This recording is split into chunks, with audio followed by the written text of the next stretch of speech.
Well, hello there. Good evening and welcome to the program. This is Daily Politics on Trust TV. I'm Abdullahi Ameh. Thank you most kindly for joining us. Tonight on the program, we'll take a look at two issues stirring national debate. First, the 2027 elections and the controversy surrounding the PDP and all the fallouts from recent developments across the country. Former Rivers State Governor and current Minister of the Federal Capital Territory, Wike, has rejected calls for Peter Obi's return to the party. Our leaders like Bauchi State Governor Bala Mohammed and Senator Abba Moro believe Obi's comeback could strengthen the PDP's chances ahead of the next general election. Wike insists, however, that it would instead destroy the party. Well, let's speak to some of this and many of the other developing political issues within the polity. We have with us in the studio Chief Peter Ameh, a close political associate of Peter Obi and the National Secretary of the Coalition of United Political Parties. Chief, as always, thank you so much for stopping by this evening. Good to see you again. Yeah, good to be here. Thank you for having me. Right. It's very clear that the political knives are out. 2027 is still some time away, but it does feel like the election is just around the corner. Let's talk about this changing narrative. It does look like, on one hand, the opposition is talking a big game. However, the one party that seems to be delivering election after election, especially the off-cycle election, is the APC. They just recorded another big victory in Rivers State. How do you square this cycle and explain to Nigerians that the APC is not as popular as the results suggest? I've always been I hold opinion about by-elections and rerun and all the elections. For me, off-cycle elections, I've never supported it. I have my reasons. I've written about them. I also have the by-elections. We should take that decision of the Supreme Court between Celestia Ameh and Amechi, where the Supreme Court said ticket belongs to the party, and use it to be able to solve our by-election problem. Because with the continual waste of resources for elections, it's not telling well on the financial, how we spend our financial resources. So if you want to be able to solve that problem, by-election should just be that, parties that somebody was elected in just 2 years ago and the person dies, the party should be allowed to replace that person. Because I'm telling you this in the light of the fact that if you look at in Oyo, election was conducted in Oyo, PDP won. The president is from Southwest. He has ministers from Oyo. He has DGs from Oyo. He has appointed several people from that same state, but couldn't win because the governors bring over bearing authority on any by-election that happened in their state. So if you look across board, all the by-election apart from Zamfara, where they say soldiers were brought, to be able to support the APC in Zamfara, the PDP was closing up to victory. So you can look at all the by-election, the governors are winning because these are isolated elections that give so much. They give so much, the governors and those who control the state, so much chance to do whatever they want to do with those elections. So for us to be able to have our electoral processes where, I don't even believe in off-cycle elections. I believe that we should amend our constitution, looking at section 105, subsection 2, section 164, subsection 2. We look at section 30, section 38, subsection 1, and section 78, subsection 1, 178, subsection 1. Amend this clause so that elections will be conducted in one day.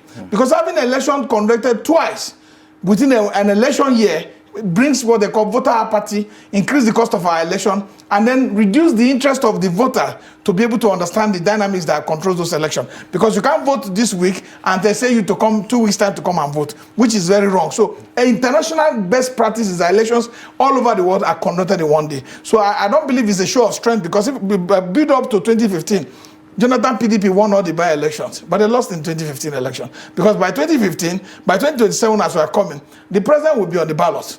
Other opposition presidential candidates will be on the ballot. Then the result, people will go out to vote based on the performance of the president. So it will be a different board game. So anybody that is writing this as a selling record for the APC might be allowing the president to stand on quick stand, which will be very detrimental to his proper strategy and planning towards 2027. So you don't think this has any ramification engaging the popularity of opposition political parties? No, it doesn't. I've always said it. It's not something. It has no bearing whatsoever. If you receive the monthly, you will see that it does not bearing. I've told you, PDP won on the election ahead of when we were planning for 2015 election, but they lost the presidential election because less people come out to vote in by-elections. Some people are not aware the campaign is not as rigorous as general elections are. Because general elections, you have several senatorial candidates contesting and campaigning. You have several House of Rep contesting and campaigning, House of Assembly campaigning, and the president. And most often time, in a general election, it is the scorecard of the president that is put on the ballot. Most often time. And that's why you find out that, you see the drag when it comes to the election campaign. Today we're under pressure in this country. 2 years, just 2 years into the tenure of the current administration, just 2 years. It has never happened in the history of Nigeria that the government has been, is running at a scatter to try to prove that they deserve a second term. Struggling to tell Nigerians that they deserve a second term because there's nothing to show for it. So you cannot say that this government that is struggling today has more acceptability to be able to go home with victory come 2027 than from what we are obviously seeing. It's not true. I am telling you, the president knows. He received more security for a briefing than us. He received more information from across Nigeria than he knows. Even the NBA just did a conference in Enugu, and the question was posed, to all the delegates that were there, about 5,000 delegates or so. What did they say? They said Nigeria is now better off than when the president came into office. So people are feeling it is on the street that the hunger exists. The masses are feeling the hunger, and that will tell a lot on the election. I think this government is going to lose woefully when it comes to 2027. There is not something, the obvious signs are there. I'm sure you listened to Malam Nasir Rufai's recent interview and his characterization of the problem at hand vis-a-vis the chances of the Tinubu administration winning a re-election. I mean, he said the Tinubu might not even come a good third in his own opinion. And some have questioned the thinking, the rationale behind how an incumbency could lose an election in that particular manner. Is there a very good chance that for people making the argument that the opposition is oversimplifying what it would take to defeat someone like Bola Ahmed Tinubu at the elections?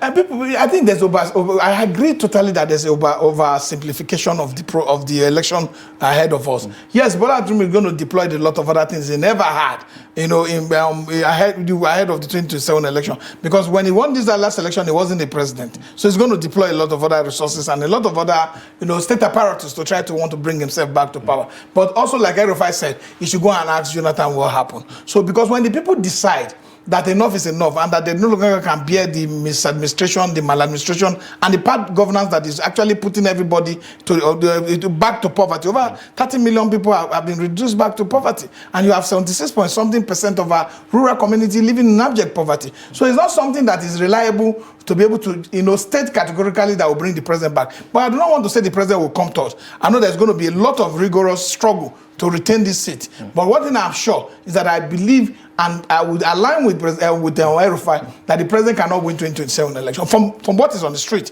I think one thing you should tell people when they get to power is that for them to develop that kind of character, to go out, speak to people on the street, try to communicate with people so that they will know how badly their government is performing. One thing I've come to realize in this my participation in politics, I discovered that government that is doing well does not even need to struggle to try to advertise what they are doing. The people on their own will be able to project the interest of the government, to state that the government is doing well, and to also show that the government, their lives have become better, from the policy of the government. But in this case, even when the government is struggling to bring out their own statistics, to bring out their own data, and bring out scorecard, the people are contesting it. That is not the reality, because the people are living in the reality. They're not living in the bubble. They are living in the constant reality of hyperinflation and depression. So you can't see statistics where they say over 16,000 people have lost their life due to suicide. So you need to see that things are not working well. And the president is not relating with the ordinary man on the street. He's not relating with the citizens, and he has overconfidence that anyhow he will get it like he got it last time. I think that is also working on the quicksand. But that of Erufai, he coming third, I cannot categorically say the president will come third. But I can categorically say that the street people are not smiling, and people are waiting anxiously for 2027 so that they can vote him out. Why do you think the issues impacting the country would be the overriding factor that would push voters away from the APC? Because we've seen emotions, we've seen identity politics override logical thinking when it comes to election day. We've seen inducements, override logical thinking. Even in the off-cycle elections, I mean, there's a heavy monetization of the entire process, a lot of vote buying and other irregularities. Why are you so certain that 2027 will be a game changer? What I'm so certain now is that because there are more young people voting in our elections now.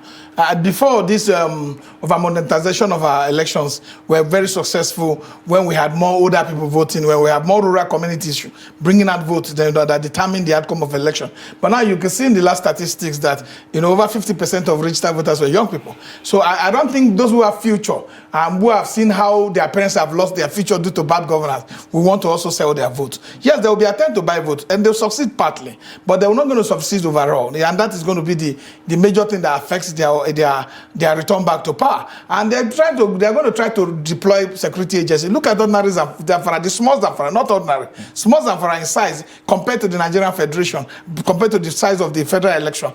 They have deployed all the military they can deploy. They can't even override the interest of the people. The people are standing still that this is our candidate, this is what we want to vote, and this way we want the vote to go. So with all the shenanigans and all the attention, the diversion by the Independent Electoral Commission, the people are standing their ground. So this is the same thing that you expect when it comes to a general election. The general election will be, yes, there will be an attempt to buy votes, to use state resources to buy. There will be that attempt across board. There will be an attempt for people to use security to undermine the interests of the people.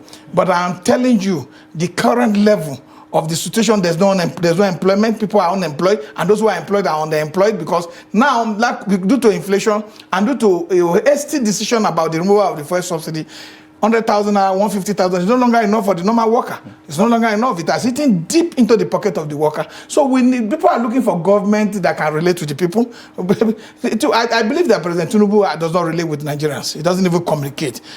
He travels more to foreign countries than he relates with ordinary Nigerians on the streets. So if there's no that communication between those who are in government, who feel they are taking over government, and the people, then that gap exists, and that gap is where the defeat starts to come from. Because that gap exists between the government of today and the current citizens that are, watching the government, spending a lot of trillions of naira on white elevator projects that not having direct impact on their life. So these are the challenges that the Tinubu government will face when it comes to 2023. Now, political leaders in the opposition camp have been quite vocal about the performance of the administration. For instance, they mostly, if not all the time, don't have anything positive to say about the management of the Nigerian economy under the Tinubu administration. In talking about the elections, we heard what former Vice President Atiku Abubakar had to say about the Rivers elections, council elections, just a couple of days ago, condemning the process. Peter Obi also doubled down on that, condemning the entire process itself. Is this an indication of their opinions about INEC's performance? Because we've also heard from the ADC raising an alarm over the ongoing continuous voter registration exercise and posing questions about the integrity of the entire process itself. Is there already a perception that INEC is not reliable from the opposition camp? We need to distinguish these facts, the issues, and put them in proper perspective. One, the election conducted in Rivers State was not conducted by INEC. It was conducted by Rivers State Independent Electoral Commission. It is not INEC. And that commission is an undemocratic institution that is foisted on our democracy. There's no way that they conduct the election that the state governor, like in this case of a sole administrator, will not be able to manipulate. You can check it. If it's Lagos State, APC will win 100%. If it's Zamfara, PDP will win 100%. If it's Bauchi, PDP 100%. If it's Nasarawa, APC 100%. So there's no democracy when it comes to Nigerian local government election. We have a problem. Despite Section 7, Subsection 1, give a place of local government election and CX in our democratic setting. They have undermined that. They are not respecting the rules of engagement. They are manipulating the resources to favor states that are in power within the state. So the only thing I think these opposition leaders the very respected opposition leaders were complaining about was the fact that despite that the governor enjoys immunity under Section 308, and also that the president has power to call a state of emergency under Section 305, but that power does not extend that the governor can suspend a sitting elected governor. Does not extend that the president can sustain a sitting state House of Assembly member. The governor did that only because he controls security agencies to undermine our constitutionality. where authority has been given that when somebody is elected, it has 4 years and they just certain privileges under the constitution. So what they are complaining about is that even within the democracy, we cannot have quasi-judicial authority. We cannot have quasi-democratic decisions like a military man who is not elected, a retired military man who is not elected, conducting elections for local government councils. Because he wasn't elected to supervise the affairs of the state. He was appointed by Mr. President.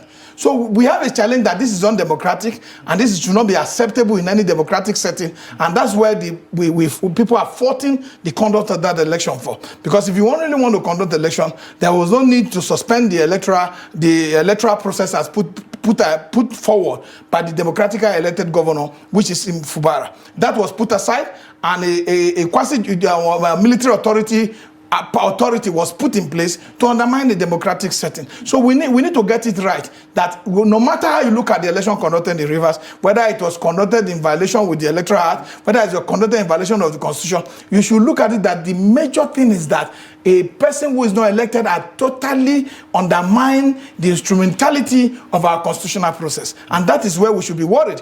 Because if the Supreme Court has refused to listen to this case and take a decision in order to have an appropriate definition of what the powers of the president is under Section 305, then the Supreme Court is also aiding and abetting the process of undermining our constitution. And that we as a people, look, the problem with Nigerians is that we bear too many things and we see democracy as belonging to the people in power. Democracy is ours. It's for the people, it's for the masses. And the masses must always speak up to defend democracy, because in the process of defending democracy, we will get our rights protected. We will get government working directly in the interest of the people. Because today, government are not working in the interest of the people because they think they can undermine the process. But for Rivers State, I believe the leaders of the opposition have spoken well, and I stand by them that whatever happened in Rivers State is an absurdity, is an illegality, and should not stand. All right, let's switch gears and talk more nationally about some of the issues shaping the conversation around 2027. The FCT minister, granted an interview earlier in the day, and he had quite a lot to say about developments within the PDP, and he particularly took shots at Peter Obi, talking about how Peter Obi is trying to rip what he did not sow, looking at how the PDP has zoned its candidacy for the presidency to the southern part of the country. There are so many people within the PDP, or at least a considerable number of them, who have been public about wanting Peter Obi to return. What do you make of those comments? First, it's within the fundamental right of Peter Obi to belong to any party as enshrined in Section 40 of our Constitution. It is a right. And that right cannot be undermined by even Wike himself.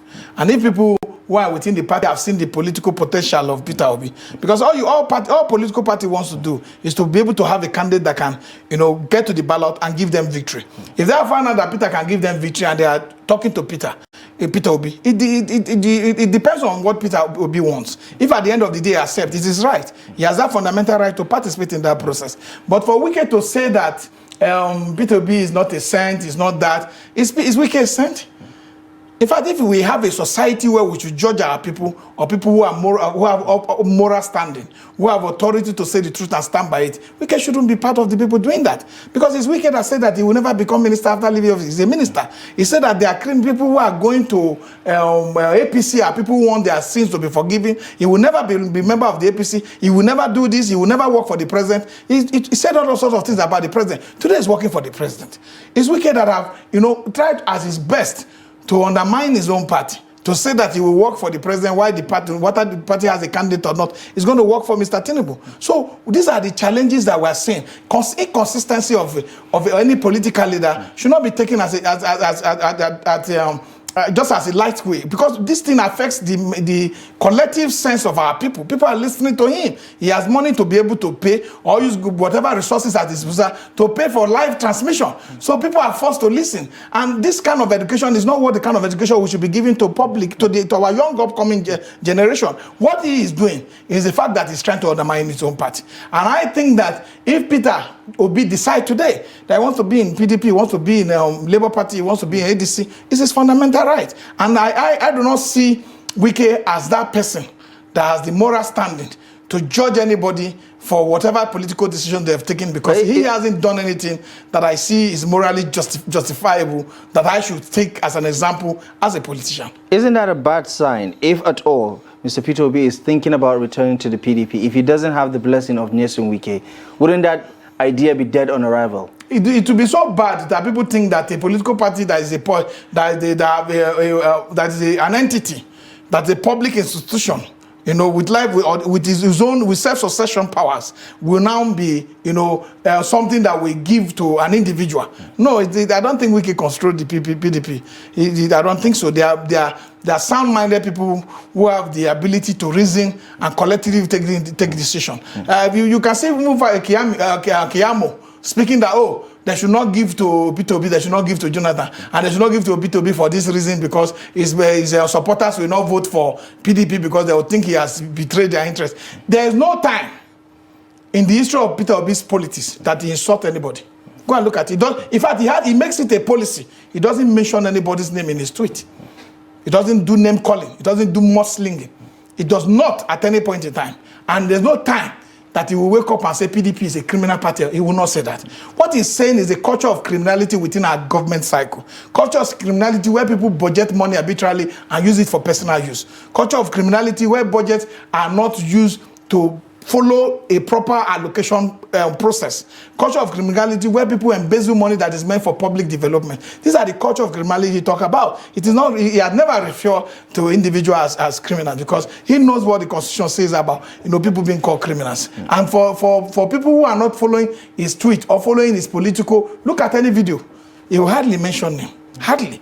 Because he doesn't believe that people should be disparaged for your own personal. He talks about issues. He's an issue-based politician, and he discusses only about issues that affect this country. And that's where he stands. For us today, what we know is that for people like Wike, if the PDP wants to survive, they must be able to take discipline of party members as a very serious issue.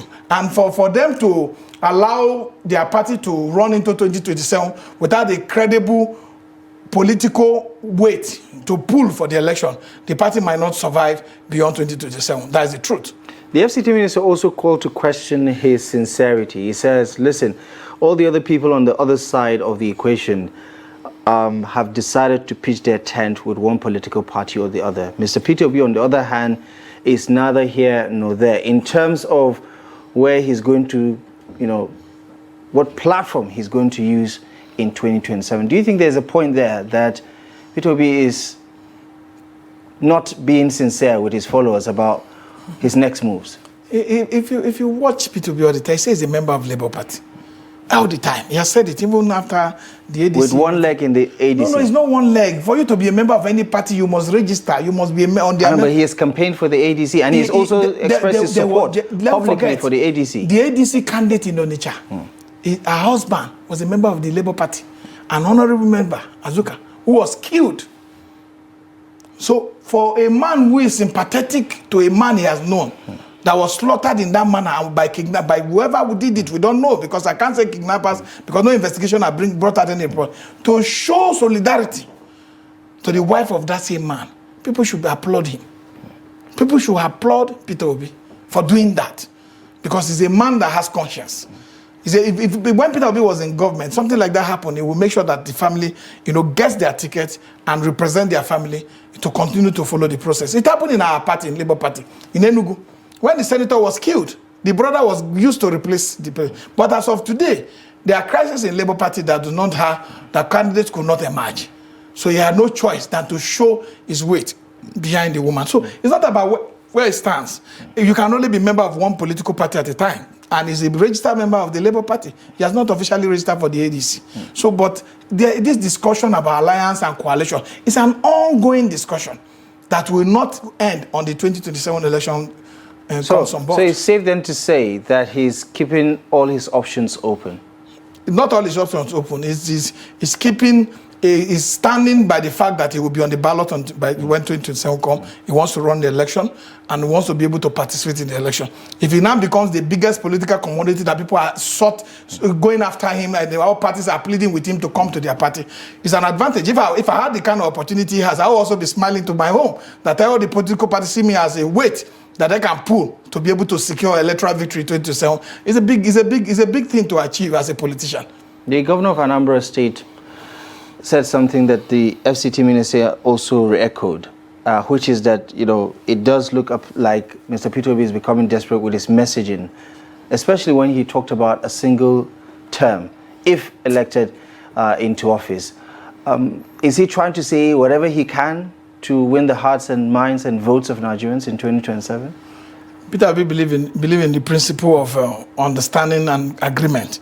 One of the things, there's a power rotation agreement, a silent one because it's not written in our constitution, but sometimes an unwritten law becomes even more decisive than written ones. Because there's no law that says if you take a Christian presidential candidate from the south, you will take a Muslim from the north as vice president. If you take a Muslim from the north, you take a Christian from the south. No law that says that. But we have come to agree on that because it helps to balance our diversity, to balance our country. What Peter Obi is looking at, why he took that decision, was because the South is already completing 4 years under President Tinubu. They are supposed to have 8 years. So he wants to show an example that people can make promise and keep them.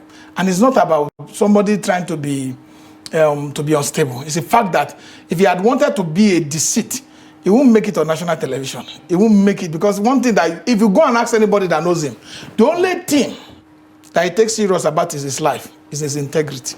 He doesn't play with it. He doesn't negotiate with it, and he will not give it up for any reason. So he's saying this on national television. He's not saying it in a room. He's saying it on Twitter. He's saying it everywhere, in every public forum. It's because he wants to keep to it. And people talk about 4 years not being enough. They are not telling the truth. It took President Tinubu 2 years to destroy this economy. 2 years.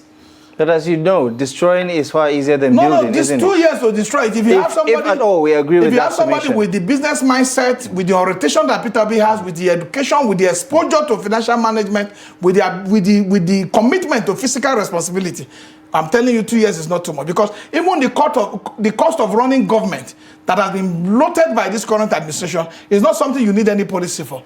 You just don't have to travel. You just don't have to spend so much billions of naira on buying traveling in a presidential jet. You don't have to spend too much naira on foreign countries in hotels. So these are easy process. You don't have to increase the number of ministers to 50, to how many numbers. So these are simple things that you can do without even looking at a lawmaking process. There are simple things that the president can do, and that will cut down the cost of governance by over 30 to 40%. So these are simple things. And 4 years in the life of any country is a lot of years. For a lot of people now, with a 2 election cycle, they will run out. They will no longer be able to contest. So 4 years is a lot of years. So people just saying 4 years has not been anything. It's not true. 4 years is enough for a man who is committed, for a man who has the capacity to sit on the table and look at the budget, and every budget will reflect the basic principle of responding to the needs of the people.